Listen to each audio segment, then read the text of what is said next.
तो आइए आज हम लोग प्रभु के वचन के लिए रोमियो उसका 8 अध्याय और 8 अध्याय और उसके कुछ पदों को हम लोग पढ़ेंगे। रोमियो 8 उसका 26 और 27 पद,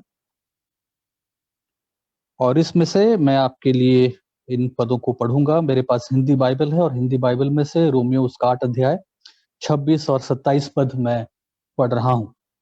इस रीति से आत्मा भी हमारी दुर्बलता में सहायता करता है, क्योंकि हम नहीं जानते कि प्रार्थना किस रीति से करना चाहिए, परंतु आत्मा आप ही ऐसी आहें भर भर कर जो बयान से बाहर है हमारे लिए विनती करता है। और मनो का जांचने वाला जानता है कि आत्मा की मनसा क्या है, क्योंकि वो पवित्र लोगों के लिए परमेश्वर की इच्छा के अनुसार विनती करता है। मैंने ये दो पद आपके सामने पढ़ा, रोमियो 8 अध्याय उसका 26 और 27 पद। और आज के सुबह का जो संदेश है इसका शीर्षक है प्रार्थना और पवित्र आत्मा। मैं निवेदन करूंगा, अगर ब्रदर फ्रांसिस आपने इसमें डाल दिया है तो अच्छी बात है, अगर नहीं डाले हैं तो एक बार डाल सकते हैं। जो आज के हमारे पॉइंट्स हैं उसको कमेंट सेक्शन वगैरह आप डाल देंगे या डिस्क्रिप्शन में, तो फिर बाकी लोग आप लोग इसको देख भी सकते हैं, क्योंकि इसके आधार पे हम लोग आज के वचन को देखने वाले हैं। इससे पहले इस संदेश को मैं शुरू करूं, मैं आपको एक दो चीजें क्लियर करना चाहता हूं कि इस पद को जब हमने पढ़ा, आपके सामने मैंने पढ़ा, तो हम इसके ऊपर जो चीज आज प्रचार नहीं करने वाले, मैं आपको क्लियर कर दूं ताकि ऐसा कोई कंफ्यूजन ना हो और आप इस उम्मीद के साथ ना बैठें कि शायद ये बताया जा रहा है। तो हम यहाँ पे अन्य भाषा के बारे में आज प्रचार नहीं करने वाले हैं कि क्या ये अन्य भाषा में प्रार्थना करने के बारे में लिखा है या नहीं, या इस प्रकार की कोई चीजें हम नहीं करने वाले, क्योंकि शीर्षक जैसा लिखा है प्रार्थना पवित्र आत्मा। तो हो सकता है आप में से कुछ लोग सोच रहे हो कि क्या ये अन्य भाषा के ऊपर आज का संदेश है, या फिर अन्य भाषा में कैसे हमें प्रार्थना करना चाहिए, क्या उसके ऊपर संदेश है। तो उसके ऊपर ये संदेश नहीं है। हम लोग बेसिकली इन दो वर्सेस में से पवित्र आत्मा की सहायता से हम कैसे प्रार्थना करें, या फिर पवित्र आत्मा में कैसे सहायता करता है प्रार्थना करने में, इसके बारे में हम लोग देखने वाले हैं। तो इन दोनों पदों को पढ़ने के बाद मैं एक चीज इंट्रोडक्शन में आपके सामने शेयर करना चाहूंगा, और उसके बाद हम लोग आज के संदेश के कुछ पॉइंट्स के ऊपर जाएंगे। आप सभी लोग जानते हैं कि प्रार्थना एक मसीह के जीवन में एक जरूरी चीज है। हम सभी मसीह लोग प्रार्थना के ओर विश्वास करते हैं। हम अलग अलग विषयों के लिए प्रार्थना करते हैं, हम अलग अलग लोगों के लिए प्रार्थना करते हैं, हम अलग अलग परिस्थितियों के लिए प्रार्थना करते हैं। हमारी कलीसियाओं में हम लोग प्रेयर मीटिंग्स रखते हैं, हमारे घरों में हम लोग प्रार्थना करते हैं, व्यक्तिगत रूप से प्रार्थना करते हैं। और जब हम प्रार्थना की बात करते हैं, बहुत सारे ऐसे गवाहियां भी हम लोग सुनते हैं जहाँ पे लोग प्रार्थना से जुड़ी हुई बहुत बड़ी बड़ी गवाहियां देते हैं कि किस प्रकार प्रार्थना के द्वारा परमेश्वर ने उनके जीवन में एक बहुत बड़ा कार्य किया, किस प्रकार एक बहुत बड़ी बीमारी थी, या फिर एक बहुत बड़ा दिक्कत था उनके सामने, किस प्रकार एक बहुत बड़ा समस्या था उनके सामने, किस प्रकार एक बहुत बड़ी विपत्ति थी उनके सामने, और प्रार्थना के द्वारा कैसे वो ठीक हो गई। कई बार आप इस प्रकार के लोगों के बारे में भी सुनते हैं जिसको आमतौर पे हम लोग प्रार्थना योद्धा कहते हैं। वो लोग बहुत घंटों तक प्रार्थना करते हैं। वो केवल 10 मिनट या 15 मिनट प्रार्थना नहीं करते, वो घंटों घंटों प्रार्थना में रहते हैं, और उन्हें प्रेयर वॉरियर्स कहा जाता है, या फिर प्रार्थना के योद्धा कहा जाता है। तो एक प्रकार का ये ग्रुप है जहाँ पे हम लोग प्रार्थना से जुड़े हुए ऐसे लोगों के बारे में सुनते हैं, ऐसी गवाहियां सुनते हैं जहाँ पे प्रार्थना के उत्तर में हम बहुत बड़ी बड़ी चीजों को सुनते हैं। एक तरफ ऐसा भी एक ग्रुप है जो लोग ये कहते हैं कि हमारे साथ तो ऐसा नहीं होता। हम जब प्रार्थना करते हैं, हमारे प्रार्थना करने से तो कुछ ऐसी बड़ी बीमारियां ठीक नहीं हो जाती। हम प्रार्थना करते हैं, लेकिन हमारी प्रार्थना के उत्तर में हम तो कुछ ऐसे बड़े बड़े काम को होते हुए नहीं देखते हैं, बहुत बड़े बड़े चिन्ह चमत्कार होते हुए नहीं देखते हैं, या दूसरे शब्दों में कहा जाए तो उनके पास ऐसी बहुत बड़ी गवाहियां नहीं होती है। तो ये दो एक्सट्रीम हम पाते हैं कई बार हमारे मसीह समाज में। कई बार इनके बारे में पढ़ते हैं जहाँ पे एक व्यक्ति, जैसा मैंने कहा, उन लोगों के पास बहुत पॉजिटिव आप कह सकते हैं गवाहियां होती हैं, प्रार्थना के उत्तर में बहुत बड़ी बड़ी चीजें, प्रार्थना के उत्तर में बहुत बड़े बड़े कार्य। और एक तरफ ये लोग जहाँ पे वो कहते हैं कि वो प्रार्थना तो करते हैं लेकिन ऐसा कुछ नहीं होता है। बड़ी बड़ी बीमारियों का तो दूर, अगर वो अपने सर दर्द के लिए भी प्रार्थना करते उनका सर दर्द ठीक नहीं होता है। बड़े बड़े चिन्ह चमत्कार तो दूर, लेकिन अगर वो अपने जीवन के कुछ आवश्यकताओं के लिए, जो जरूरी चीजें हैं उसके लिए प्रार्थना करते हैं, वो भी नहीं हो पाता। तो ये दो एक्सट्रीम ग्रुप्स आप पाते हैं। तो आज की सुबह हम लोग ने इन दो वचनों को पढ़ा, दो वर्सेस को पढ़ा, रोमियो 8 उसका 26 और 27 अध्याय। हम आज क्या करना चाहते हैं? आज की सुबह हम ना तो ये सीखना चाह रहे हैं कि क्या हम पवित्र आत्मा में होके कैसे अन्य भाषा में प्रार्थना करें, न हम आज ये सीखने वाले कि कैसे प्रार्थना ऐसा किया जाए कि बहुत बड़े बड़े प्रार्थना को उत्तर मिले। ना हम आज ये बात करना चाह रहे हैं कि क्या ये लोग बहुत विश्वास में कमजोर हैं कि अगर वो अपने सर दर्द के लिए, अपनी बीमारी के लिए प्रार्थना करते हैं, प्रार्थना को उत्तर नहीं मिलता, कैसे इसके ऊपर जय पाया जाए। हम वो बात भी नहीं करने वाले। हम बेसिकली आज की सुबह बात ये करने वाले हैं कि किस प्रकार पवित्र आत्मा हमें सहायता करता है प्रार्थना करने के लिए। और जैसा मैंने यहाँ पे पढ़ा 26 पद में, इसी रीति से आत्मा भी हमारी दुर्बलता में सहायता करता है, क्योंकि हम नहीं जानते कि प्रार्थना किस रीति से करनी चाहिए, परंतु आत्मा आप ही ऐसी आहें भर भर कर जो बयान से बाहर है हमारे लिए विनती करता है। और मनों को जांचने वाला जानता है कि आत्मा की मनसा क्या है, क्योंकि वो पवित्र लोगों के लिए परमेश्वर की इच्छा के अनुसार विनती करता है। अब परमेश्वर के एक दास हैं जिन्होंने इसी वचन के ऊपर उन्होंने एक्सप्लेन किया है, और उनका नाम डॉगलस है करके, और उन्होंने उनका एक कमेंट्री है जो मैं कई समय पहले पढ़ा था। और वहां पे वो इस प्रकार लिखते हैं कि परमेश्वर की इच्छा को जानने में हमारी जो विफलता होती है, उसका परिणाम ये होता है कि हम लोग परमेश्वर के विशेष और निश्चित परमेश्वर के सामने हम विशेष और निश्चित रूप से प्रार्थना करने में असमर्थ हो जाते हैं। वो हमारी इस वीकनेस के बारे में बताते हैं, और वो कहते हैं कि परमेश्वर की जो इच्छा है, परमेश्वर का जो हमारे जीवन के लिए, हमारी जीवन की परिस्थितियों के लिए जो इच्छा है, जब हम उसको कई बार नहीं जानते हैं या फिर जान नहीं पाते, वो विफलता का परिणाम ये होता है कि हम परमेश्वर से विशेष और निश्चित रूप से प्रार्थना करने में असमर्थ हो जाते हैं या फिर दुर्बल पड़ जाते हैं। और इस कारण परमेश्वर की आत्मा यानी कि पवित्र आत्मा हमें सहायता करता है, और पवित्र आत्मा से हमें सहायता मिलती है, जो स्वयं उन प्रार्थनाओं को अर्पण करने के लिए हमारी सहायता करता है, जो पूरी रीति से परमेश्वर से मेल खाती है। मैं इसको थोड़ा सा आपको एक्सप्लेन करूंगा, और फिर हम लोग आज के इस मैसेज के फर्स्ट पॉइंट में जाएंगे। कहने का अर्थ यह है, 26 पद में जैसा हमने पढ़ा कि इस रीति से आत्मा भी हमारी दुर्बलता में सहायता करता है। इस दुर्बलता के बारे में ये जो प्रचारक हैं या सेवक हैं, ये लिखते हैं कि ये हमारी दुर्बलता क्या है, ये कौन सी दुर्बलता है, कौन सी दुर्बलता है जिसके बारे में ये बात यहाँ पे कहा जा रहा है। कहने का अर्थ ये है कि जो प्रार्थना में एक दुर्बलता का सामना हम करते हैं, वो ये है कि हमारी प्रार्थना कई बार या अक्सर परमेश्वर के सामने विशेष और निश्चित नहीं हो पाती। हम बड़े कंफ्यूज्ड रहते हैं, हमें मालूम नहीं होता है कि क्या प्रार्थना करें। तो ये जो कंफ्यूजन होता है कई बार हमारे जीवन में, हम निश्चित नहीं हो पाते हैं कि क्या प्रार्थना करना चाहिए, कैसे प्रार्थना करना चाहिए। ये इसलिए भी होता है क्योंकि हम खुद परमेश्वर की इच्छा को नहीं जानते हैं।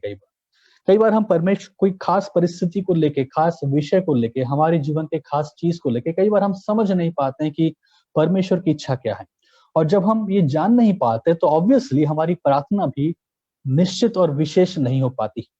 ये हमारी एक दुर्बलता होती है, और पवित्र आत्मा यही पे हमारी सहायता करता है कि जहां पे हम इस दुर्बलता से गुजर रहे होते हैं, परमेश्वर की विशेष इच्छा या फिर परमेश्वर की इच्छा को हम जान नहीं पाते हैं, और परमेश्वर की इच्छा को ना जानने के कारण हमारी प्रार्थनाएं कई बार विशेष या फिर स्पेसिफिक नहीं हो पाती हैं, कई बार सटीक नहीं हो पाती है। इसी दुर्बलता में हमारी सहायता करने के लिए पवित्र आत्मा हमारे साथ दिया गया है, ताकि पवित्र आत्मा क्या करता है, हमारी इस दुर्बलता के समय हमारी सहायता करता है कि हम परमेश्वर के सामने उस प्रार्थना को कर पाए या फिर उस रीति से प्रार्थना कर पाए जो पूरी रीति से परमेश्वर के इच्छा के अनुसार है। इसलिए सच है कि हम लोग कई बार जानते नहीं है कि हमें क्या प्रार्थना करना है, लेकिन ये हमें डिस्करेज नहीं करना चाहिए। हमें इस वजह से चुप नहीं हो जाना चाहिए, हमें इस वजह से निराश नहीं हो जाना चाहिए कि अरे मुझे नहीं मालूम कैसे प्रार्थना करना है, इस विषय को कैसे प्रार्थना करूं, मुझे समझ में नहीं आ रहा। तो हमें इन बातों को देख के या सुन के डिस्करेज नहीं होना चाहिए। हमें इन बातों से घबराना नहीं चाहिए, हमें इन बातों से भयभीत नहीं होना चाहिए कि हम कैसे प्रार्थना करें, कैसे इसको प्रार्थना करें, किस बात पे प्रार्थना करें, कैसे इस टॉपिक को लेके हम प्रार्थना करें, हमें नहीं घबराना चाहिए। लेकिन हमें आश्वासन रखना चाहिए कि पवित्र आत्मा हमारी इस दुर्बलता में हमारी सहायता करेगा। तो प्रेरित पौलुस यहाँ पे अपने विचार में बहुत स्पष्ट हैं, बहुत क्लियरली वो ये समझाना चाह रहे हैं और ये कहना चाह रहे हैं कि वो हमें प्रार्थना करने के लिए प्रोत्साहन करना चाहते हैं, खास तौर से जब हम अपने आप में प्रार्थना में दुर्बल महसूस करते हैं, क्योंकि पवित्र आत्मा हमारे लिए प्रार्थना या मध्यस्थता कर रहा है। इस वजह से जो इंट्रोडक्शन है इसी परिचय के साथ में शुरू करना चाह रहा हूं कि आज जब हम प्रार्थना के विषय को देखेंगे, पवित्र आत्मा और प्रार्थना के विषय को देखेंगे, तो हम विशेष रूप से इसी बात पे फोकस करने वाले हैं कि हमारी दुर्बलता, और दुर्बलता किस प्रकार की दुर्बलता, ये दुर्बलता वो दुर्बलता है जहां पे हम जान नहीं पाते कि हमें प्रार्थना कैसे करना। ये वो दुर्बलता है जहां पे हमें मालूम नहीं होता है कि खास किस परिस्थिति में कैसे प्रार्थना करना चाहिए। एक व्यक्ति के जीवन में जब कोई विपत्ति आती है, या फिर हमारा कोई जानने वाला है, हमारा रिश्तेदार है, हमारे दोस्त हैं, हमारे कलीसिया के भाई या बहन है, जो हो सकता है एक बहुत बड़ी विपत्ति से होके जा रहा है और हमें मालूम नहीं कि हमें कैसे प्रार्थना करना है। तो ऐसी परिस्थिति में, चाहे वो आपके जीवन से जुड़ा हुआ है, चाहे आपके दोस्त, रिश्तेदार, आपके घर वाले, आपके चर्च के लोग, उनसे जुड़ा हुआ है, आपके सगे संबंधी से जुड़ा हुआ है, जब ऐसी परिस्थिति आती है तो आप घबराएं, आप डर मत जाएं, आप प्रार्थना करना बंद न कर दें, क्योंकि यही वो दुर्बलता है जहां पे पवित्र आत्मा हमारी सहायता करता है। तो इस दुर्बलता को देख के या फिर इस परिस्थिति को देख के हम भाग ना जाएं, हम चुप ना हो जाएं, हम प्रार्थना करना बंद ना कर लें, लेकिन हम याद रखें और ये आश्वासन ले, क्योंकि प्रेरित पौलुस हमें आश्वासन दे रहे हैं कि हमारी दुर्बलता में ही पवित्र आत्मा हमारी सहायता करता है, क्योंकि हम जानते नहीं है प्रार्थना कैसे। तो जब हमें मालूम नहीं होता कि कैसे प्रार्थना करनी चाहिए, तो हमें प्रार्थना रोकनी नहीं चाहिए। अच्छा, हमें मालूम नहीं कैसे प्रार्थना करें तो मैं प्रार्थना नहीं करूंगा, मुझे मालूम नहीं चल पा रहा है इस विषय पे या फिर इस परिस्थिति को कैसे हैंडल करें, प्रार्थना में कैसे लेके जाए, तो मैं चुप बैठ जाऊंगा। हमें ये नहीं करना चाहिए, हमें ये आश्वासन लेना चाहिए कि पवित्र आत्मा हमारी सहायता करेगा। तो इसी संदर्भ में, इसी कॉन्टेक्स्ट में आज की संदेश को हम देखने वाले हैं। ठीक है, तो आइए हम लोग आज के सबसे पहले पॉइंट को देखें। जो हमारा सबसे पहला पॉइंट है आज के संदेश को लेके, वो ये है कि हम सभी कमजोर हैं, इसीलिए हमें प्रार्थना की जरूरत है। हम सभी कमजोर हैं और इसलिए हमें प्रार्थना की आवश्यकता है।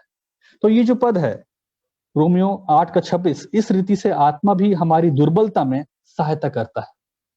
तो ये सबके ऊपर एप्लीकेबल है। ये पौलुस केवल कुछ खास लोगों के लिए नहीं लिख रहे हैं, ये पौलुस केवल रोमन की कलीसिया के लिए विशेष रूप से, अभी सिर्फ उन्हीं के लिए और किसी के लिए नहीं, ऐसा नहीं। ये सब के ऊपर लागू है। हम सब के सब, हर एक अलग अलग परिस्थितियों में, अलग अलग समय में हम सब के सब इस कमजोरी का सामना करते हैं, इस दुर्बलता का सामना करते हैं। तो हम सभी कमजोर हैं और ठीक इसीलिए हमें प्रार्थना नहीं रोकना चाहिए। लेकिन अक्सर विपरीत होता है, हम दुर्बलता में प्रार्थना नहीं करते, अक्सर हम एग्जैक्टली ऑपोजिट करते हैं। क्योंकि हमें समझ में नहीं आ रहा है क्या करना है तो हम प्रार्थना करना छोड़ देते हैं। हमें समझ में नहीं आ रहा है कि क्या करें, कैसे प्रार्थना करें, तो हमें प्रार्थना करने की आवश्यकता नहीं लगती है। हमें समझ में नहीं आता कि इस परिस्थिति को कैसे प्रार्थना में उठाया जाए, तो हम चुप हो जाते हैं या फिर सोचते हैं कि शायद कोई और मेरे लिए कर दे, शायद कोई और मेरे लिए प्रार्थना योद्धा बन जाए। हम डिपेंड होने लगते हैं लोगों पे, हम ढूंढने लगते हैं कि भाई कौन है जो मेरे लिए प्रार्थना करेगा, कौन है जो मेरे लिए खड़ा होगा। और जब वो नहीं करता है तो फिर हम या तो उसके बारे में बुरा भला कहते हैं, उसको गलत सोचते हैं। लेकिन पौलुस हमें सिखा रहे हैं कि नहीं, यही वो समय है, यही वो परिस्थिति है जहां पे पवित्र आत्मा हमारी सहायता करेगा। तो हम सभी कमजोर हैं और इसीलिए हमें प्रार्थना करने की जरूरत है। और पॉइंट नंबर 1 में हमारे कुछ सब पॉइंट्स है। सबसे पहला सब पॉइंट है कि अपनी कमजोरी का एहसास हमें प्रार्थना करने के लिए प्रेरित करनी चाहिए। तो ये जो दुर्बलता है, ये जो कमजोरी है जिसे हम सामना करते हैं प्रार्थना के संदर्भ में, ये प्रार्थना हमें प्रेरित करनी चाहिए कि हम प्रार्थना में आगे बढ़ें। एक खास कारण है, एक मेन रीजन है कि अक्सर लोग प्रार्थना नहीं करते जैसा उन्हें करना चाहिए, क्योंकि वो समझते ही नहीं है या जान ही नहीं पाते हैं कि वो कमजोर है।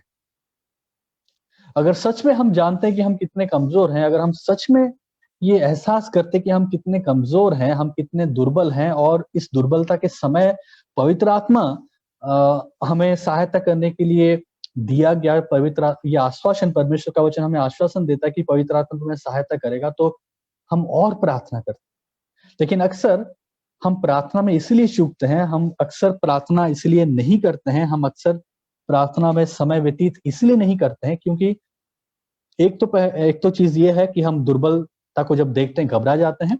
दूसरा ये भी है कि जब हम समझ ही नहीं पाते कि हम दुर्बल हैं, हमें लगता है कि हम दुर्बल नहीं हैं और इसलिए हमें कई बार प्रार्थना करने की आवश्यकता नहीं लगती।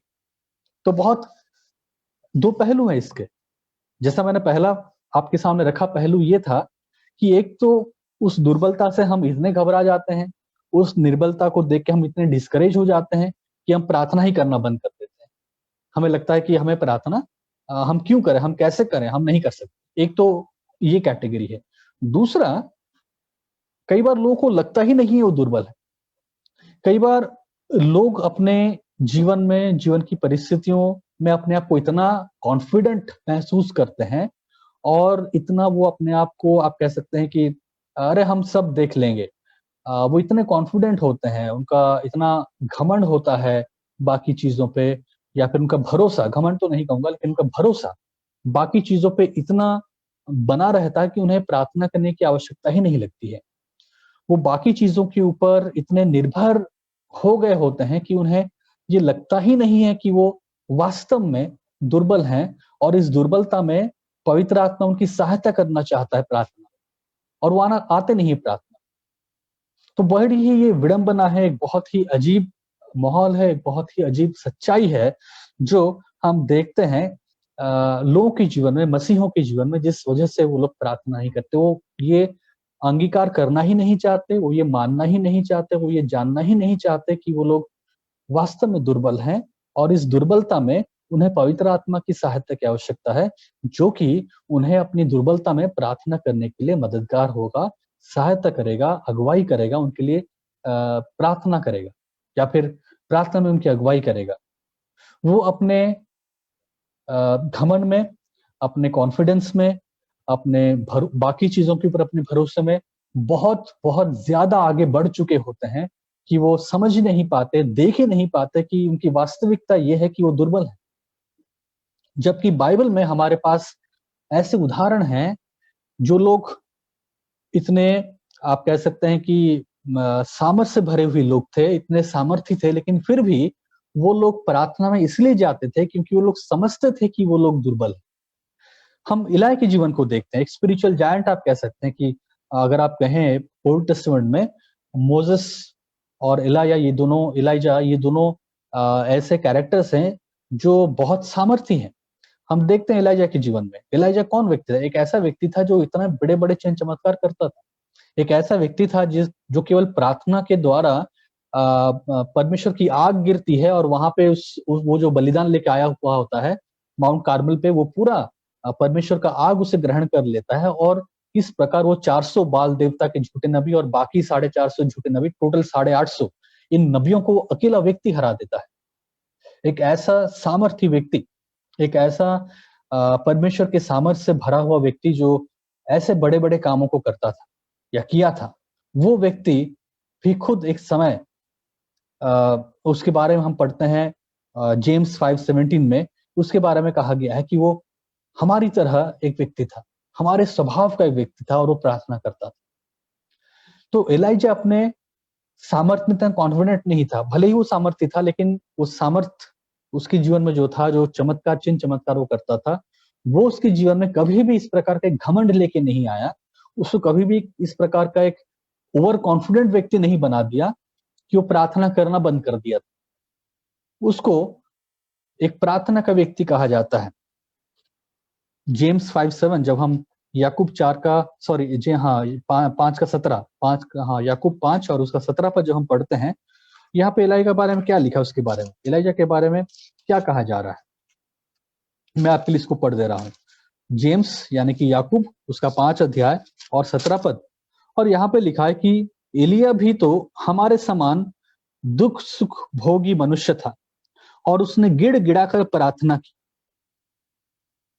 बात ये नहीं था कि वो मेह बरसा नहीं, लेकिन प्रार्थना का जो एटीट्यूड, गिड़गिड़ाकर प्रार्थना कर। तो हम देखते हैं कि हमारे समान, इसको कहा जा रहा है कि हमारे समान दुख सुख भोगी मनुष्य था। इसका अर्थ क्या है? अर्थ इसका केवल यही है कि एलिया अपने जीवन में, एलाइजा अपने जीवन में उन परमेश्वर की सामर्थ से भरा हुआ व्यक्ति था। वो बड़े-बड़े काम करता था, लेकिन फिर भी वो अपनी कमजोरी को समझता था।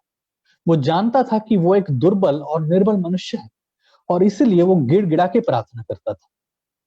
वो कभी भी अपने चिन्ह चमत्कार के एक्सपीरियंस में ओवर कॉन्फिडेंट नहीं हो गया। वो कभी भी परमेश्वर के साथ अपने चाल चलन के जीवन में इतना ओवर कॉन्फिडेंट नहीं हो गया कि वो भूल गया कि वो भी एक साधारण मनुष्य है। वो जब प्रार्थना किया तो गिड़गिड़ा के प्रार्थना किया, एक प्रार्थना का व्यक्ति था। लेकिन आज कई बार हम अपने जीवन में देखते हैं कि अगर हमारे जीवन में कुछ अच्छी बातें होने लगती है, हमारा जीवन सब ठीक ठाक चलने लगता है, हम इतने ओवर कॉन्फिडेंट हो जाते हैं, हम अपने जीवन में अपने, चाहे धन है, चाहे हमारी नौकरी है, चाहे हमारे घर वाले हैं या फिर हमारा एक्सपीरियंस है, हम उस पे इतना डिपेंड हो जाते हैं और उसमें हम इतना कॉन्फिडेंट हो जाते हैं कि हमें लगता ही नहीं है कि हमें परमेश्वर की आवश्यकता है। हमें भी दुर्बलता, निर्बलता में प्रार्थना की आवश्यकता है। हम खुद अपनी निर्बलता और दुर्बलता में पवित्र आत्मा की सहायता लें और प्रार्थना करें। हमें लगता है हम सब संभाल लें। मूसा के जीवन को हम लोग देखते हैं।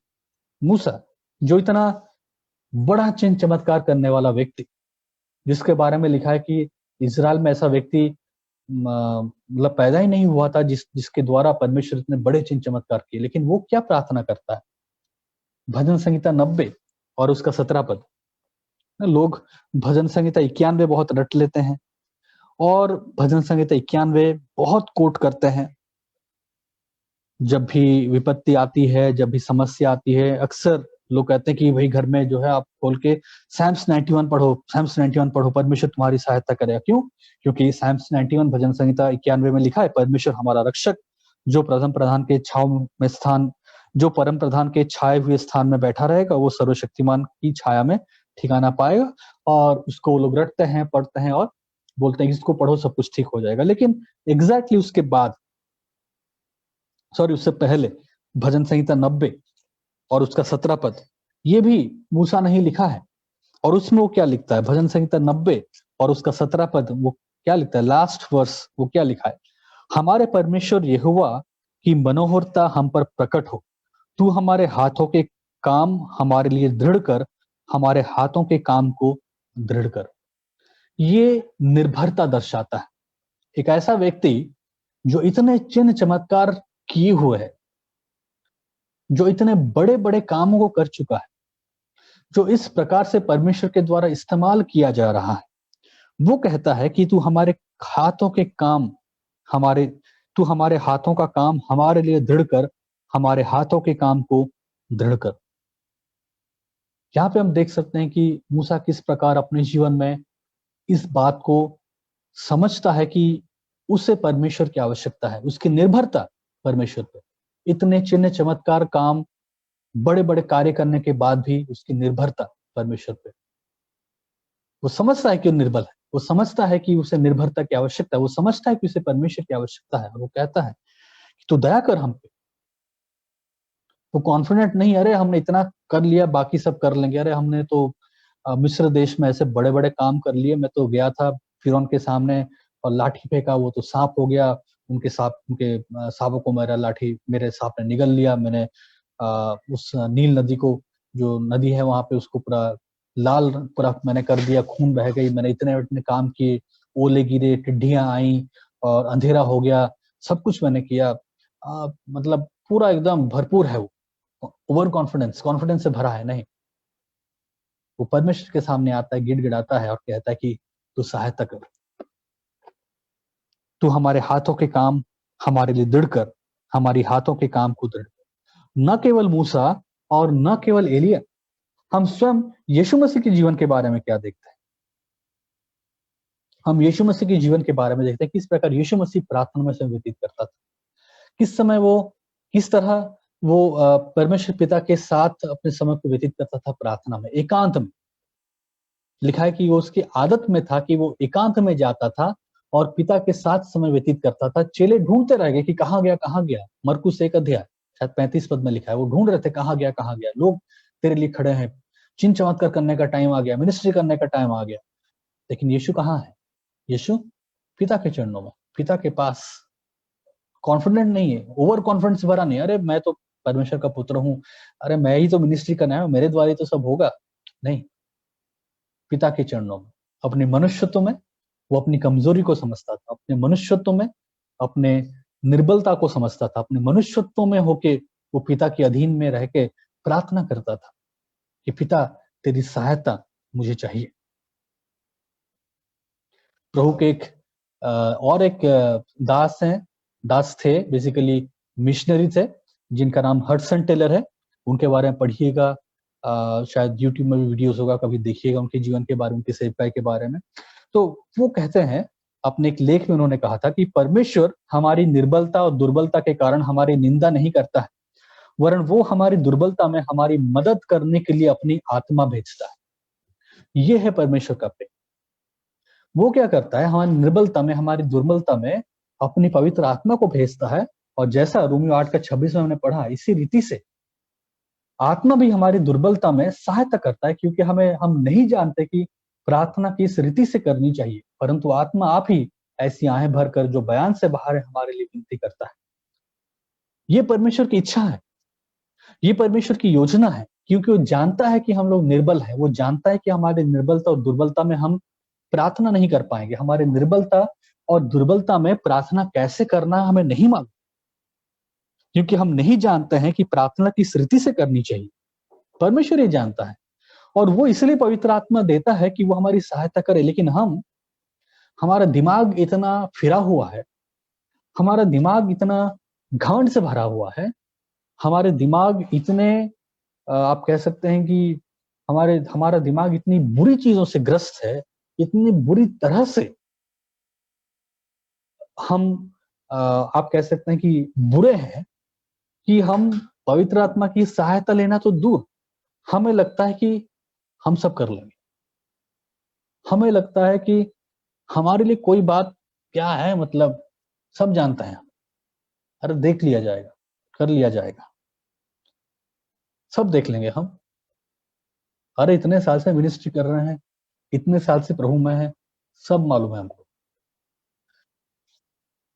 हमें कई बार लगता है कि हम सब जानते हैं, और हम बस जब इसको पढ़ते हैं हम वहीं पे घूमते रहते हैं। हमारा जो सुई है उस पे घूमता है। अच्छा, अन्य भाषा में प्रार्थना करना है, अच्छा ये अन्य भाषा के बारे में बात करता है, और हम उसी में फंसे हैं बस। अन्य भाषा में प्रार्थना करना है, नहीं करना है, कैसे करें, क्या रहस्य है इसका। लेकिन और यहाँ पे भी हम अपने ही वाहवाही ढूंढ रहे हैं। हम यहाँ पे भी स्वार्थी, हम यहाँ पे भी अपना मतलब निकालने में लगे कि हम पवित्र आत्मा में होके अन्य भाषा में प्रार्थना करें तो हम आत्मिक हैं, वो नहीं कर पा रहे तो आत्मिक नहीं है। कैसे तुम कर सकते हो पवित्र आत्मा में? मैं तुम्हें सिखाऊंगा, मैं तुम्हें बताऊंगा, ऐसे करो तो तुम आत्मा से भरोगे। हम यहाँ पे भी अपना ही चीज घुसा रहे हैं, यहाँ पे भी हमें अपना ही वाहवाही करना है, यहाँ पे भी हम अपना मतलब निकालने के लिए बैठे हैं। लेकिन अगर हम सच में देखें तो हम पाएंगे कि हम सच में कितने आप कह सकते हैं कि हमारी प्रवृत्ति कितनी बुरी है। वास्तव में हमारी सोच कितनी घटिया है, हमारे सोच कितने बुरे हैं कि हमारे निर्बलता, हमें मालूम नहीं होता कैसे प्रार्थना करना है। हमें हमें हमें शब्द नहीं मालूम कैसे प्रार्थना करना है। हम इतने दुर्बल हैं, निर्बल हैं इन बातों में कि हमें प्रार्थना करना नहीं मालूम, कैसे प्रार्थना की जाए इन परिस्थितियों में, क्योंकि हम परमेश्वर की इच्छा को कई बार समझ नहीं पाते, जान नहीं पाते। हम जानते नहीं किस रीति से हमें प्रार्थना करनी चाहिए। और परमेश्वर कहता है, भैया मैं इसलिए पवित्र आत्मा मैं तुम्हें दे रहा हूं, इसलिए पवित्र आत्मा है ताकि वो तुम्हारी सहायता करे। लेकिन हम ये मानना ही नहीं चाहते हम कमजोर, हम मानना ही नहीं चाहते हम लोग दुर्बल हैं, हम मानना ही नहीं चाहते कि हमें प्रार्थना करना नहीं मालूम, हमें स्वीकारना ही नहीं चाहते कि हम कमजोर हैं, हम दुर्बल हैं। पवित्र आत्मा हमारी सहायता कर, नहीं, हम यहाँ पे अपना ही बात ढूंढ रहे हैं। हम यहाँ पे भी या तो ओवर कॉन्फिडेंट है, या तो फिर हम अपना ही मतलब यहाँ पे कि मुझे पवित्र आत्मा में अन्य भाषाएं प्रार्थना करना मालूम है और तो मैं ज्यादा अच्छा हूँ, तुम्हें नहीं मालूम, तुम बेकार हो, तुम आओ मैं तुम्हें सिखाऊंगा। तुम्हारे अंदर विश्वास की कमी है, नहीं विश्वास की कमी है, इसलिए तुम्हें नहीं मालूम कैसे प्रार्थना करना चाहिए पवित्र आत्मा में। यहाँ पे भी हमारी वाहवाही, यहाँ पे भी कैसे अपने आप को हम अच्छा बना के साबित कर ले, कैसे यहाँ पे हम दिखा दे कि भाई हम ए ग्रेड के विश्वासी हैं, कैसे हम यहाँ पे साबित करके दिखा दे कि भाई हम बेस्ट हैं, हमें सब मालूम है उनको नहीं मालूम। मतलब आप देख पा रहे हैं यहाँ पे, समझिए यहाँ पे कि हमारे जीवन में जो विकेडनेस है ना, हमारे जीवन में जो पाप है, हमारी पाप की प्रवृत्ति कितनी है। दूसरा चीज, दूसरा सब पॉइंट, ये जो हमारी कमजोरी है ये हमारे प्रार्थना पर भी प्रभाव डालती है। ये हमारी जो कमजोरियां हैं ये हमारे प्रार्थना में प्रभाव डालती हैं।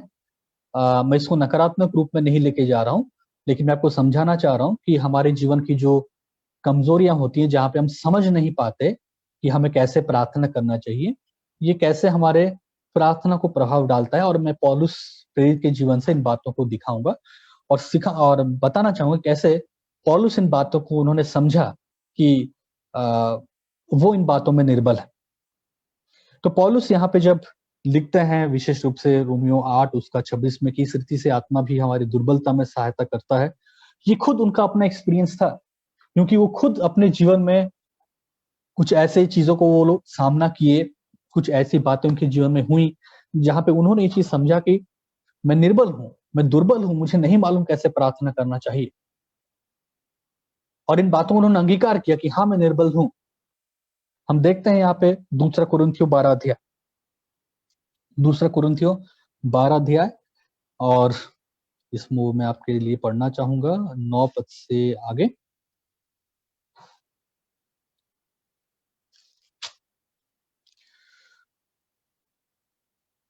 सात पद से, दूसरा कुरिन्थियों 12 अध्याय 7 पद। इसलिए कि मैं प्रकाशनों की बहुतायत से फूल ना जाऊं, मेरे शरीर में वो कांटा चुभोया गया, अर्थात शैतान का एक दूत के मुझे घूसे मारे ताकि मैं फूल न जाऊं। इसके विषय में मैंने प्रभु से 3 बार विनती की कि मुझसे ये दूर हो जाए, पर उसने मुझसे कहा, मेरा अनुग्रह तेरे लिए बहुत है, क्योंकि मेरी सामर्थ्य निर्बलता में सिद्ध होती है। इसीलिए मैं बड़े आनंद से अपने निर्बलताओं पे घमंड करूंगा कि मसीह की सामर्थ्य मुझ पर छाया करती रहे। इस कारण मैं मसीह के लिए निर्बलताओं में और निंदाओं में और दरिद्रता में और उपद्रव में और संकटों में प्रसन्न हूं, क्योंकि जब मैं निर्बल होता हूं तभी बलवंत होता हूं। पौलुस यहाँ पे विशेष रूप से क्या समझाना चाह रहे हैं, क्या बताना चाह रहे हैं वो यहाँ पे? एक तो बात ये है जहाँ पे 12 अध्याय में आप जानते हैं कि उनका वो दर्शन, जहाँ पे वो कहते हैं कि मैं तीसरे स्वर्ग गया और इन बातों को मैंने देखा जो कि एक मनुष्य बोल नहीं सकता। अब यहाँ पे कमेंट सेक्शन में कृपया करके आप ये मत पूछिएगा कि ये तीसरा स्वर्ग क्या है, कितने होते हैं, ये सब यहाँ पे ना पूछें, और ना ही मैं यहाँ पे आपको बताऊंगा। लेकिन मेरा जो फोकस है यहाँ पे इस बात को समझाने पे है कि अपनी निर्बलता को समझना और अंगीकार करना और जानना कि अपनी निर्बलता में हम क्या कर सकते हैं। पौलुस कहते हैं ये सब चीजें जब उनके साथ हुई, वो कहते हैं कि भाई 12 अध्याय के एक पद से कि उन्होंने ऐसे ऐसे दर्शन को देखा और तीसरे स्वर्ग गए और इन बातों को उन्होंने सुना जो एक असाधारण मनुष्य, मतलब वो कहा नहीं जा सकता, वो उसको कह नहीं सकते।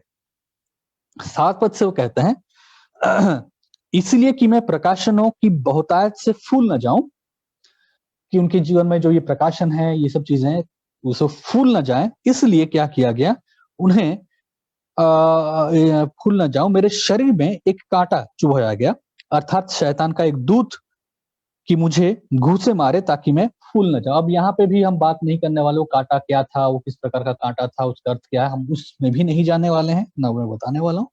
लेकिन कहना क्या चाह रहे हैं पौलुस यहाँ पे, वो कहना चाह रहे हैं कि इसके विषय में मैंने प्रभु से 3 बार विनती की। उन्होंने ये विनती की कि ये चीज मुझसे दूर की जाए, ये जो कांटा मुझे चुभा जा रहा है इससे मुझे दूर किया जाए। लेकिन परमेश्वर ने क्या कहा कि मेरा अनुग्रह तेरे लिए बहुत है, क्योंकि मेरी सामर्थ निर्बलता में सिद्ध होती है।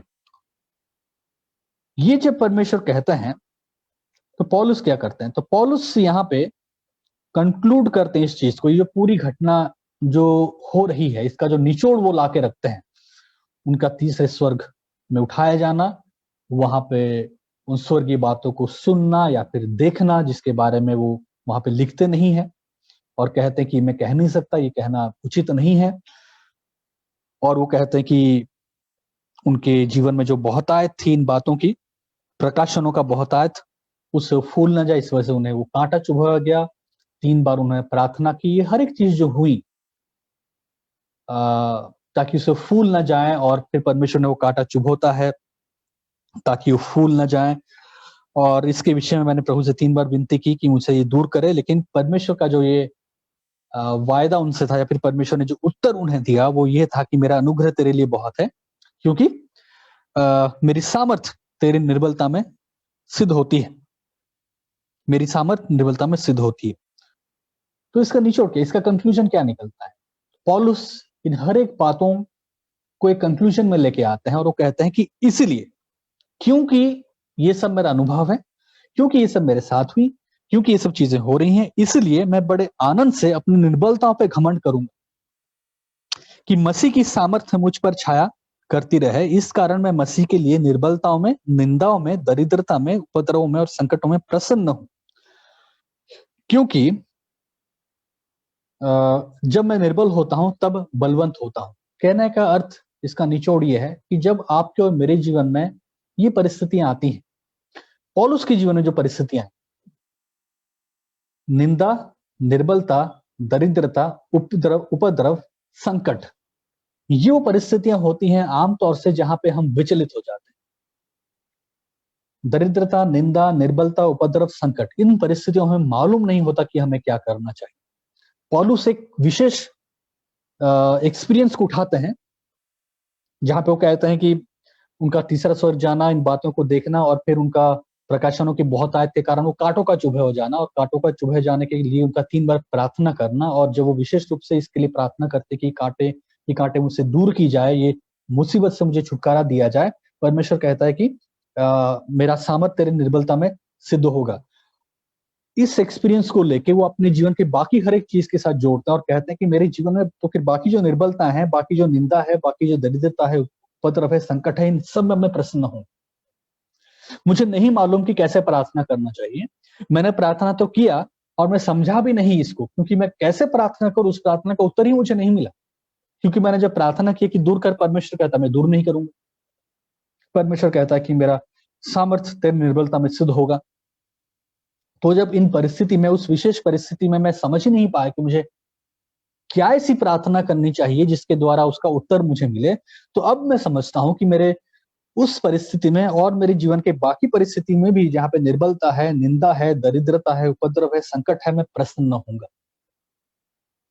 तो आप और मैं जब अपने जीवन में निर्बलता और संकट और उपद्रव और निंदा और दरिद्रता और निर्बलता का सामना करते हैं, तब हमें क्या करना चाहिए? तब हमें भागना नहीं चाहिए। तब हमें प्रार्थना करना बंद नहीं करना चाहिए। पौलुस कहते हैं कि मैंने प्रार्थना किया और प्रार्थना करके मैं अपनी निर्बलता में आनंदित हुआ। क्योंकि जब मैं निर्बल होता हूं तब बलवंत भी होता हूं, क्योंकि परमेश्वर का अनुग्रह मेरे लिए काफी होता है और उसका सामर्थ्य मेरी निर्बलता में सिद्ध होता है। तो बात यहाँ पे नहीं है कि किस प्रकार से प्रार्थना किया, लेकिन बात यह है कि इस प्रार्थना में पौलुस हमें क्या समझाना चाह रहे हैं। इस प्रार्थना के द्वारा पौलुस हमें केवल यही समझाना चाह रहे हैं कि अपनी निर्बलता में, उन परिस्थितियों में जहां पे हमें मालूम नहीं होता कि हमें प्रार्थना कैसे करनी चाहिए, जहां पे हमें मालूम नहीं होता कि किस रीति से हमें प्रार्थना करनी चाहिए, ये वो निर्बलता का समय है जहां पे परिस्थितियां विपरीत होती हैं। और पौलुस के जीवन में यहाँ पे वो दरिद्रता की बात करता है, निर्बलता की बात करता है, उपद्रव की बात करता है, कठिनाइयों की बात करता है, और विशेष रूप से उस खास चीज की बात करता है जो कांटे के समान उसे चुभो रहा था, और वो 3 बार प्रार्थना कर चुका, उसे मालूम नहीं था कि और क्या रीति से प्रार्थना की जाए।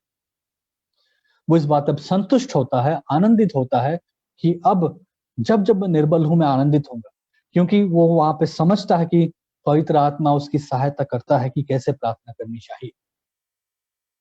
और इसलिए आपको और मुझे भी प्रार्थना करनी चाहिए, हमें भागना नहीं चाहिए, हमें प्रार्थना रोकना नहीं चाहिए, हमें निरंतर प्रार्थना करना चाहिए। हम और एक जगह पे भी देखते हैं, फिलिपियोस का 1 अध्याय 22 से लेके 24 पद। फिलिपियोस का 1 अध्याय 22 से लेके 24 पद।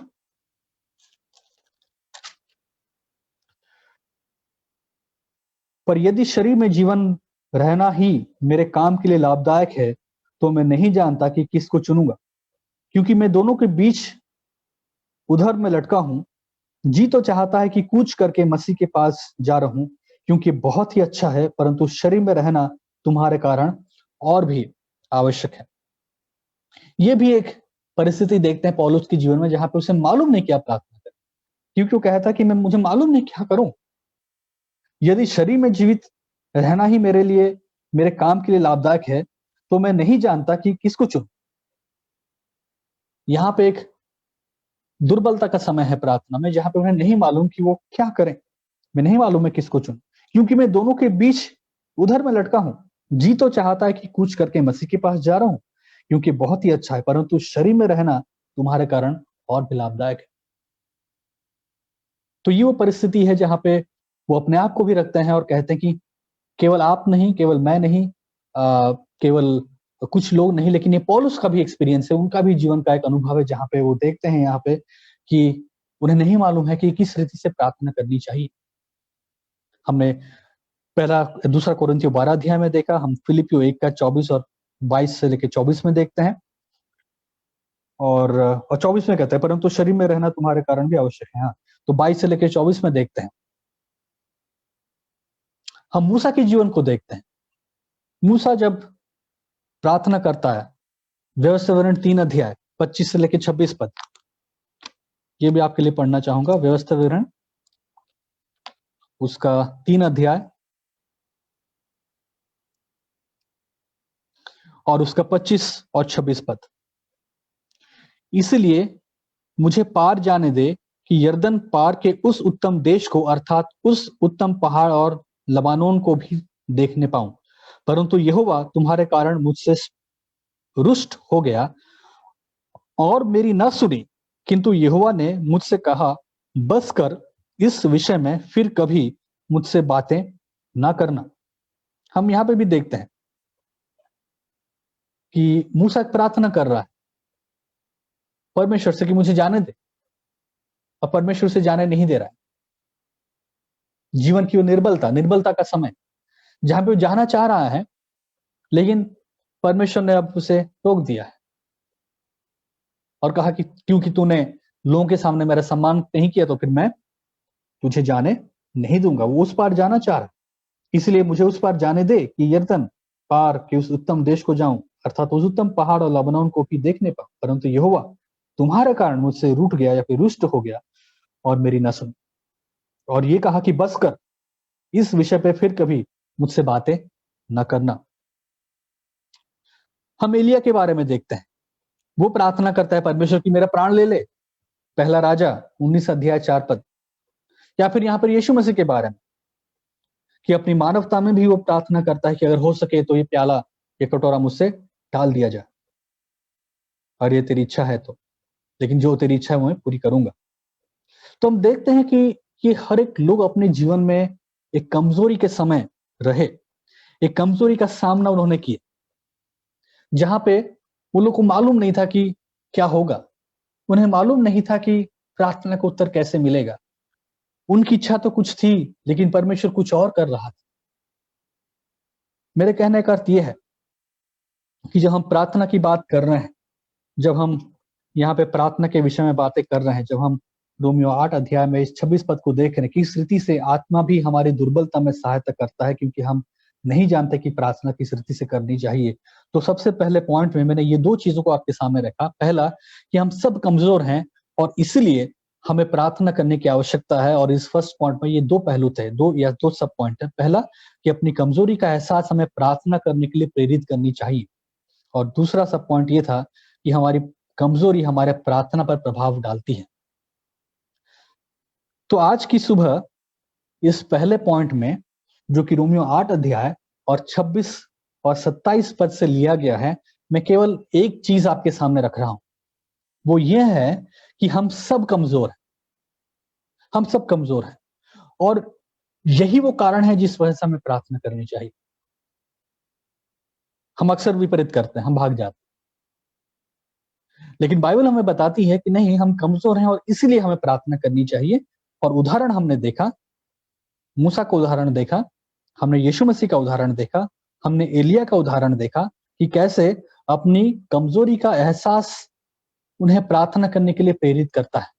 वो भले ही सामर्थी लोग थे, भले ही वो लोग चिन्ह चमत्कार करते थे, भले ही उनके द्वारा परमेश्वर ने बड़े-बड़े काम किए, लेकिन वो लोग क्या करते हैं, अपनी कमजोरी को एहसास करते हैं, और उसके द्वारा जब कमजोरी को एहसास करते हैं, वो उस कमजोरी के एहसास के द्वारा प्रार्थना करने के लिए प्रेरित भी होते हैं।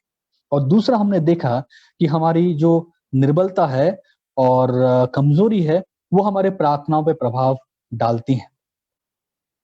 तो हम देखते हैं कि किस प्रकार पौलुस यहाँ पे अपनी कमजोरी की बात करते हैं। उन्हें मालूम नहीं कि कैसी प्रार्थना करनी चाहिए। उन्होंने प्रार्थना तो किया, प्रार्थना का उत्तर नहीं मिला, लेकिन वो इस चीज को समझे कि अब मुझे अपनी कमजोरी के ऊपर आनंद करना चाहिए। जैसे कि दूसरा कोरिन्थियों उसका 12 अध्याय और 9 पद से आगे हम लोग पढ़ते हैं, उन्होंने प्रार्थना किया, ये कांटा मुझसे दूर कर, लेकिन परमेश्वर ने कहा कि नहीं, मैं ये दूर नहीं करूंगा, मेरा अनुग्रह तेरे लिए काफी है। और फिर वो कहते हैं, इसीलिए मैं अपने कमजोरियों में आनंदित होता हूं। भाग नहीं जाते, लेकिन आनंदित होते हैं अपने कमजोरी में, और इनकी कमजोरी इनके प्रार्थना में प्रभाव डाल रही है। अपनी कमजोरी में होकर वो प्रार्थना कर रहे हैं। तो ये कमजोरी का प्रार्थना में सकारात्मक प्रभाव आपके सामने मैं दर्शाने की कोशिश कर रहा था। अपनी कमजोरी को देख के लोग भागे नहीं, लेकिन अपनी कमजोरी के बावजूद वो लोग प्रार्थना किए। हमने देखा फिलिपियों की पत्री उसका 1 अध्याय 22 से लेकर 24 पद में, यहाँ पे भी उनकी वो कमजोरी थी, वो विचलित थे कि क्या करें, लेकिन फिर भी अपनी विचलित स्थिति में भी वो प्रार्थना करते हैं कि परमेश्वर की इच्छा पूरी हो। हम मूसा के जीवन में देखते हैं कि अपनी कमजोरी की स्थिति में वो जाना चाह रहा है उस पार। वो जानता है कि परमेश्वर ने उसे दंड की आज्ञा दी है और कहा है कि क्योंकि ऐसा ऐसा है, वो उस पार नहीं जाएगा, लेकिन वो प्रार्थना करता है। और फिर लोगों को कहता है कि मैंने प्रार्थना किया, लोगों ने, परमेश्वर ने मना किया, परमेश्वर ने कहा कि इस विषय में मेरे ऊपर मेरे साथ बात न कर। हम एलिया के जीवन में देखते हैं कि वो कमजोरी का सामना जब किया, उसने कहा कि मेरा प्राण ले ले। प्रार्थना कर रहा था, भली एक प्रकार से नकारात्मक प्रार्थना थी, डिस्करेजमेंट की प्रार्थना थी, लेकिन ऐसा नहीं था कि वो कहीं पे जाके कुछ कर दिया, लेकिन अपनी प्रार्थना में, अपनी कमजोरी में वो परमेश्वर से ही प्रार्थना करता है कि परमेश्वर मुझसे सहा नहीं जाएगा, तो मेरे प्राण ले ले। हम यीशु मसीह के जीवन में देखते हैं, अपनी कमजोरी की स्थिति में वो प्रार्थना करता है। अपनी कमजोरी की स्थिति, उनकी कमजोरी की स्थिति में, मनुष्यत्व की जो कमजोरी थी, उस स्थिति में जब वो पहुंचे, तो वो किस प्रकार व्याकुलता से प्रार्थना करते हुए कह रहे थे कि अगर हो सके ये प्याला मुझसे टाल दिया जाए, वरन मेरी इच्छा नहीं लेकिन तेरी इच्छा पूरी हो। तो आज की सुबह मैं पॉइंट 1 के साथ इंक्लूड करना चाहूंगा, क्योंकि अगर पॉइंट 2 में जाएंगे बहुत लंबा होगा। तो मैं चाहूंगा कि ये एक हफ्ता जो बीतेगा, आप अपने जीवन की कमजोरियों को देखें, अपने जीवन की कमजोरियों के बारे में सोचें, और इसे भागे नहीं, इसे भागिए नहीं। इसको सोच के आप दुखी मत हो जाइए। अपने जीवन की कमजोरियों को देख के आप लोगों पे गुस्सा ना हो जाइए, आप लोगों के ऊपर दोष न लगाएं कि कोई आपकी सहायता करता है या नहीं करता है। लेकिन याद रखें और देखें कि किस प्रकार यही वो स्थिति है, यही वो समय है जहां परमेश्वर आपकी सहायता करना चाह रहा है अपनी पवित्र आत्मा के द्वारा। आपकी कमजोरी की स्थिति में आप भाग मत जाइए प्रार्थना से। अपनी कमजोरी और निर्बलता में, जहां पे आपको मालूम नहीं चल रहा है कि कैसे किया जाए, हो सकता है कोरोना के चलते आपके जीवन में इस समय कुछ परिस्थितियां आ रही हो, चाहे वो नौकरी से जुड़ा हुआ हो या पारिवारिक कुछ चीजें, या अगर कोरोना की स्थिति नहीं भी है, मतलब आपके लिए नहीं है, लेकिन कोई और बातें हों, आप पारिवारिक चीजें, आपकी सेहत को लेके, आपके धन को लेके, आपके और बाकी चीजों को लेके, तो समझे कि इस कमजोरी में जहां पे आपको नहीं मालूम कि क्या करना चाहिए, आपको नहीं मालूम कि कैसे प्रार्थना करें, आपके पास शब्द ही नहीं है कि कैसे प्रार्थना करें, तो आप भागिए मत, आप निराश मत होइए, आप हताश मत होइए, आप आप प्रार्थना करना बंद मत कीजिए। लेकिन याद रखें कि यही वो समय है यही वो चीज है जिसके बारे में परमेश्वर कहता है कि तुम्हारी कमजोरी में, जहां पे तुम्हें मालूम नहीं कि किस रीति से प्रार्थना की जाए, मैं पवित्र आत्मा भेजता हूं ताकि वो तुम्हारी सहायता करे। इस रीति से आत्मा भी हमारी दुर्बलता में सहायता करता है, क्योंकि हम नहीं जानते कि प्रार्थना किस रीति से करनी चाहिए। हम नहीं जानते प्रार्थना किस रीति से करनी चाहिए।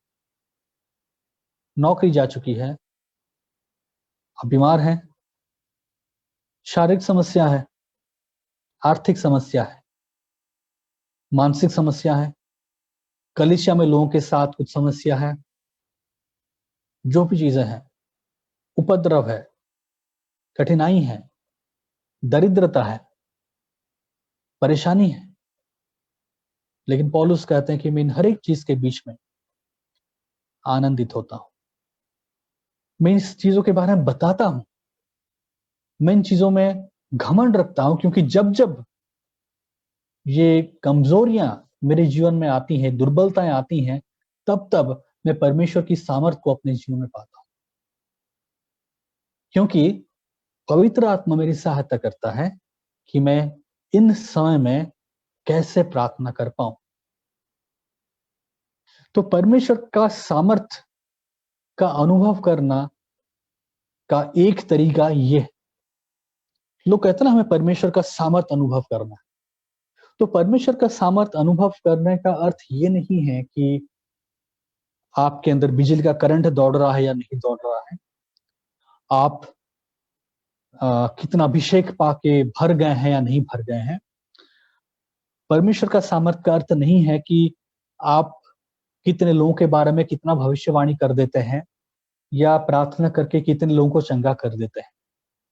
परमेश्वर के सामर्थ का अनुभव करने का एक अर्थ ये भी है कि आप अपने जीवन के कमजोरी में, दुर्बलता में, जहां पे आपको नहीं मालूम कि कैसे प्रार्थना की जाए, दुर्बलता की परिस्थिति में जब आपको नहीं मालूम कि किस रीति से हमें प्रार्थना करनी चाहिए, दुर्बलता में जब आपको नहीं मालूम कि प्रार्थना में क्या, कैसे प्रार्थना करें, आप पवित्र आत्मा की अगुवाई में प्रार्थना करते हैं। पवित्र आत्मा जब आपको उस दुर्बलता में आपकी प्रार्थना करने में सहायता करता है, ये परमेश्वर का भी एक सामर्थ्य है। तो अगर आप अपनी निर्बलता में, अपनी दुर्बलता में पवित्र आत्मा का सहारा लेके, पवित्र आत्मा की सहायता से प्रार्थना में बने हुए हैं, इसका अर्थ यह है कि आप परमेश्वर की सामर्थ से भरे हुए हैं। इसका अर्थ यह है कि परमेश्वर का सामर्थ आपकी सहायता कर रहा है, आप परमेश्वर के सामर्थ का अनुभव कर।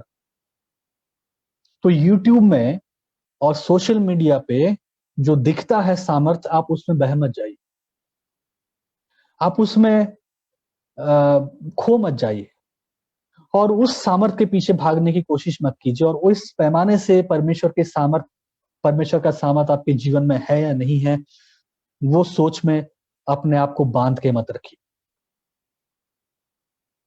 समझिए कि बाइबल हमें कैसे, किस रीति से, अलग अलग रीति से परमेश्वर के सामर्थ का अनुभव करने के बारे में शिक्षा देती है। तो आज की सुबह मैं आपको एनकरेज करना चाहूंगा कि अगर आप आज निर्बलता अपने जीवन में देख रहे हैं, दुर्बलता आपके जीवन में देख रहे हैं, और ये दुर्बलता का संदर्भ ये है कि आपको मालूम नहीं कि कैसे प्रार्थना की जाए। आपके जीवन में कुछ ऐसी घटनाएं हो रही हैं, कुछ परिस्थिति है जिसकी वजह से आपको मालूम नहीं कि आपको क्या करना चाहिए। आप इसलिए निर्बल और दुर्बल महसूस कर रहे हैं कि आप प्रार्थना में बैठ के क्या शब्द कहें आपको मालूम ही नहीं चल पा रहा। अगर वो चीज है तो घबराइए नहीं, डरिए नहीं, प्रार्थना करना बंद मत कीजिए, परमेश्वर के सम्मुख बैठना बंद मत कीजिए। आश्वासन लीजिए, आश्वासन लीजिए परमेश्वर के वचन से, आश्वासन लीजिए परमेश्वर के वायदों से कि इस रीति से आत्मा भी हमारी दुर्बलता में सहायता करता है, क्योंकि हम नहीं जानते कि हमें प्रार्थना किस रीति से करनी चाहिए। तो प्रभु के सामने बैठिए, समय व्यतीत कीजिए, पवित्र आत्मा आपकी अगुवाई करेगा कि इस निर्बलता और दुर्बलता के समय जहां पे आपको मालूम नहीं कैसे प्रार्थना करना चाहिए, आप देखेंगे कि कैसे परमेश्वर आपकी सहायता करता है, क्योंकि परमेश्वर का वायदा है और यही परमेश्वर का सामर्थ्य है। जो परमेश्वर आपको आपके जीवन में दिखाना चाहता है और बताना चाहता है। क्योंकि जैसा पौलुस यहाँ पे लिखते हैं, 2 कुरिन्थियों 12 अध्याय, इस कारण मैं मसीह के लिए निर्बलताओं में, निंदाओं में, दरिद्रता में, उपद्रव में, संकटों में प्रसन्न हूं, क्योंकि जब मैं निर्बल होता हूं तब बलवंत होता हूं। उस बलवंतता को पाइए, उस बलवंतता को अपने जीवन में कार्य करते हुए देखिए, जैसा पौलुस के जीवन में हुआ था। पौलुस के जीवन में ये बलवंतता होना, सामर्थ से भरना, ये नहीं था, केवल ये नहीं था कि वो बड़े बड़े जो काम कर रहा था। उसके जीवन में ये चीज था कि जिसके जीवन में ये कठिनाइयां थी, सेवकाई में जो कष्ट उठा रहा था, दुख उठा रहा था, और वो कहता अपने बारे में इस प्रकार कितने कितने कष्ट उठाए, और वो कहता मैं इसमें इसलिए घमंड करता हूं क्योंकि इन सब के बीच में मैं परमेश्वर के उस सामर्थ को देख रहा था कि कैसे इस निर्बलता और दुर्बलता में, जहां पे आमतौर से मुझे नहीं मालूम कैसे प्रार्थना करना है, नहीं मालूम कि कैसे बातों को रखना है, परमेश्वर मेरी सहायता कर रहा था। पवित्र आत्मा मुझे प्रार्थना में अगुवाई कर रहा था। इसी के साथ आज की सुबह इस संदेश को समाप्त करना चाहूंगा, और अगले संडे हम लोग दूसरा भाग देखेंगे, जहां पे हम लोग देखेंगे कैसे पवित्र आत्मा हमारी सहायता करता है, जो कि 26 पद का 8 का 26 पद का दूसरा हिस्सा है, और 27 पद है। परंतु आत्मा आप ही ऐसी आहें भरकर जो बयान से बाहर है हमारे लिए विनती करता है, और मनों को जांचने वाला जानता है कि आत्मा की मनसा क्या है, क्योंकि पवित्र आत्मा के लिए परमेश्वर की इच्छा के अनुसार विनती करता है। इसको हम लोग अगले हफ्ते कवर करेंगे। तो प्रभु आपकी सहायता करे, परमेश्वर आपकी अगुवाई करे कि आप इस हफ्ते अपनी निर्बलता के बावजूद, दुर्बलता की परिस्थिति में परमेश्वर में बलवंतता को पाएं, अनुभव करें, परमेश्वर की सामर्थ को प्रार्थना के समय महसूस करें। प्रभु आप सबको आशीष दें। आमीन। आइए हम लोग प्रार्थना करेंगे, और हम सबों के लिए, हम अपने आप के लिए प्रार्थना करेंगे कि परमेश्वर सहायता करे। प्रभु जी, हम आज की सुबह धन्यवाद देते हैं कि आपका वचन हमें ढांढस देता है कि हमें निर्बलता और दुर्बलता के समय प्रार्थना में बने रहना चाहिए। निर्बलता और दुर्बलता के समय हमें प्रार्थना रोकना नहीं चाहिए, ये सोच के कि हम कैसे प्रार्थना करें और फिर क्या प्रार्थना करें। प्रभु आपका ये वायदा है कि आपकी पवित्र आत्मा हमारी सहायता करता है इन निर्बलताओं की परिस्थितियों में।